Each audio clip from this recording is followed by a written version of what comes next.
Okay, let's unpack this. Imagine a town, just a quiet farming community. Now picture it just gone, vanished. Not just faded away, but completely gone overnight. Exactly. And leaving behind, well, a giant burning crack in the earth.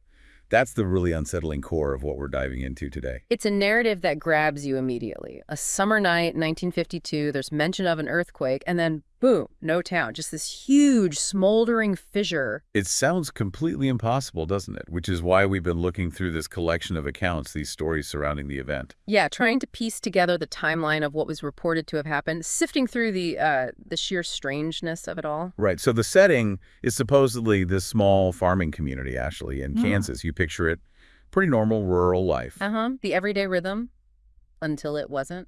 Until the first reports of something odd started cropping up. In that first anomaly, according to the accounts, it's pretty striking. A resident sees a, quote, small black opening in the sky, evening of August 8th.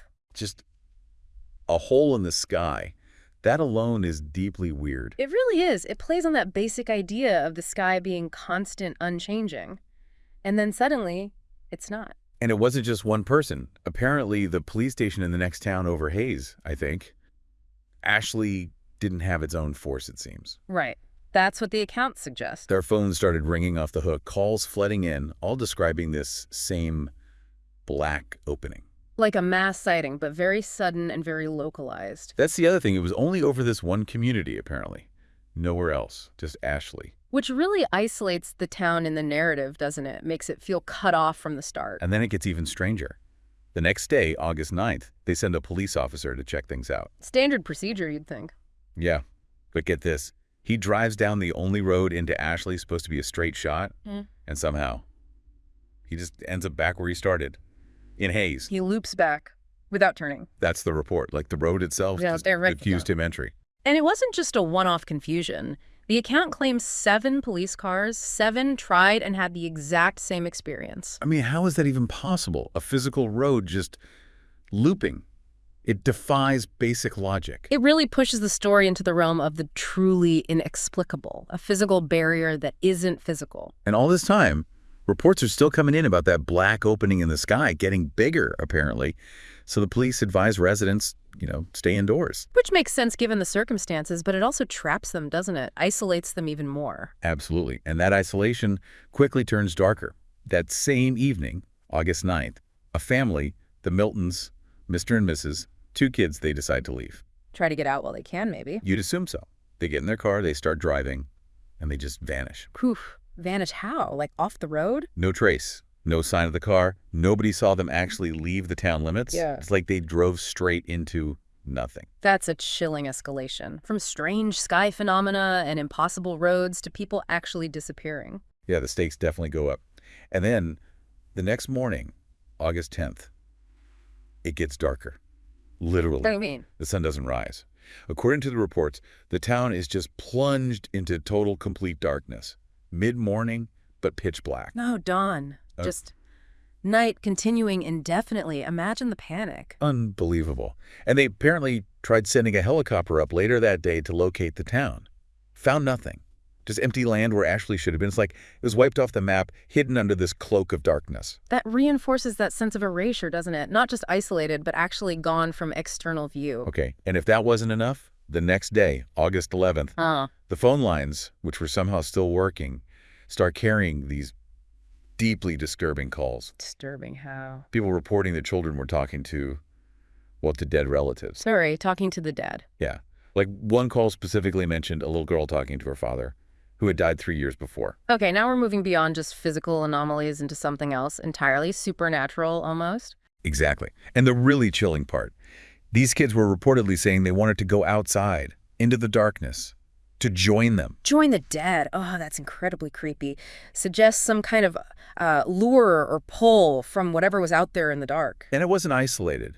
The reports say over 300 calls like this came in over about 12 hours. Widespread. Kind of mass. Psychic event. Or shared delusion fueled by terror. Whatever it was, it paints a horrifying picture. Which sets the stage for maybe the most horrifying part. Overnight, August 12th, all the children in town, all 217 of them. What about them? They vanished. from inside their locked home. All of them at once. Every single child. Yeah. No signs of forced entry, no disturbance. Parents woke up and the kids were just gone. Oh my God, that's unthinkable. The primal fear there, losing your child from inside your own home. You can imagine the phone calls then. Utter desperation. Absolutely devastating. It shifts the horror to an almost unbearable level. Then the focus shifts again. Evening of August 13th, people start seeing a fire, Right. off in the distance to the south. A fire? Like a wildfire?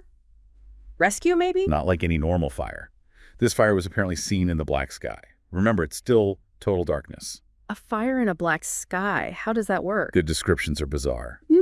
It turned the black sky bright red and orange. It looked like the fire was, quote, coming out of the black sky. Defying physics again. Like the sky itself was burning or bleeding light. And again, crucially, nobody outside Ashley saw this. No neighboring towns, no law enforcement miles away. Just the people trapped inside. Reinforcing that bubble of warped reality around the town. Whatever they were seeing, it wasn't part of our shared world. This fiery sky continues, intensifying, until the morning of August 14th. There's one last call describing it. The caller says the fire is so bright it looks like daytime again before the line just cuts out. Dead silence. Wow. Right in the middle of describing it, that sudden cutoff just amplifies the dread. What happened? We don't know, but then there's one final transmission. The evening of August 15th. A woman named April Foster calls. And this is a really famous part of the story, isn't it? It is. It's absolutely chilling. She's frantic, she says. Yeah. She says the dead and the missing children, they came back the night before. Came back. Yes. But they were burned, and Yeah. they were looking for the living, hunting them. Oh, God. That's pure nightmare fuel. The dead returning, burned. She gives specific details. She saw her own son, who had died the year before. He was walking, burned, calling for her. A parent seeing their dead child like that? Horrifying. And then you hear sounds on the call, Great. breaking glass. Yeah. A child's voice, small, calling, "Mommy, Mommy." Then footsteps running, and then laughter. A child's laughter, but distorted, terrifying.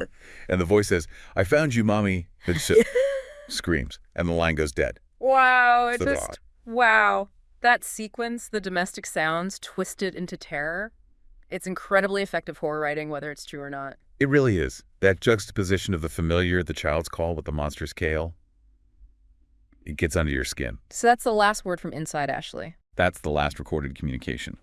The next morning, August 16th, law enforcement finally manages to get to where Ashley was. And the darkness was gone. The darkness was gone. But so was the town, completely.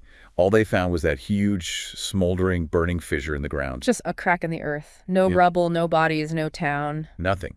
As if the entire place had been swallowed whole. Utter annihilation. Then things get even stranger, geologically speaking. The next day, August 17th, seismographs pick up a massive earthquake.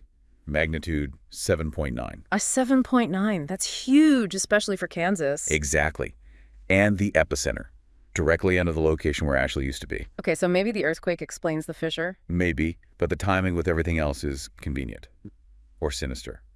They search for 12 days, find none of the 679 residents. The search is called off. And then? Then, August 30th, another big quake, magnitude 7.5, same epicenter. And after that quake, the reports say the fissure closed up. It closed, like the earth just sealed the scar. That's the story. Like the event, the wound, was just erased from the landscape. It's an almost impossibly neat and terrifying conclusion to the physical event. But here's the massive caveat. The huge grain of salt we need to take with all of this. Okay, what is it? Despite all these incredibly specific details, dates, names, events, there are apparently no official records of Ashley, Kansas ever existing. Wait, what? No maps, no census data, nothing. Zero official trace. For a town that supposedly had nearly 700 people in 1952, that's Yeah. highly improbable. That definitely throws the whole narrative into question, doesn't it? If the place itself might not have even existed. It does, and there's more. Remember the earthquakes. August 17th and 30th, magnitude 7.9 and 7.5. Yeah. Well, historical records show the only notable earthquake in Kansas in 1952 was in April, not August. And it was centered elsewhere and much smaller. So the geological evidence in the story doesn't match actual geological records. Correct. A major factual inconsistency right there. So where does this story actually come from then? It seems to have originated online. It fits the pattern of what's known as creepypasta. Ah, okay. Internet folklore. Horror stories written to feel real, designed to be copied and shared, get under your skin. Precisely. Crafted narratives meant to sound like factual accounts or lost reports, leveraging that uncanny valley between reality and fiction. And this one is incredibly effective at that. It builds the dread layer by layer, hitting all these primal fears. The dark, the unknown, loss of children, the dead returning. Definitely. Knowing it's likely fiction helps contextualize it, but it doesn't entirely erase the chill, does it? Not entirely, especially with that final phone call. Although, there's one last little wrinkle, a detail that someone, somewhere, added to the legend. Oh, what's that? Just to mention, unverified of course, of an antique collector who supposedly has a birth certificate from 1934. Okay. And on this alleged birth certificate, the mother's place of birth is listed as Ashley, Kansas. Huh. Just one tiny little thread suggesting maybe there was such a place, however small or forgotten. Exactly. It's probably nothing, likely just another layer added to the fiction, but it leaves that tiny seed of doubt, that what if? It keeps the mystery alive even when logic tells you it's a story. So we're left with this enigma. Was there ever an Ashley? Could any part of these terrifying reports be based on something? Or is it just a masterful piece of online horror fiction? And if it is fiction, why does the story resonate so much? What nerve does it touch? I think it's the totality of it. The complete erasure, the sheer impossibility stacked on horror, that black opening, the road to nowhere, the kids. The darkness, the fire, that final awful phone call. It combines so many different types of fear into one narrative. Yeah. So to wrap up this deep dive, we have this account of a town wiped off the map, preceded by events that defy all known physics and logic, culminating in absolute terror. But balanced against that is the almost complete lack of verifiable evidence that the town or the specific major events like the earthquakes ever happened as described. Leaving us with the power of the story itself, why it fascinates, why it disturbs. It really makes you think about narrative, belief, and fear. So maybe the thought to leave you with is this. Consider the nature of stories, especially the unsettling ones. Even if Ashley, Kansas only ever existed in text online, what does the idea of such a sudden, complete disappearance wrapped in inexplicable phenomena tell us about our own fears of the unknown, of erasure, of reality itself, perhaps being less stable than we like to think? What kind of real-world anxieties might fuel the creation and the spread of a story like this? Something to ponder.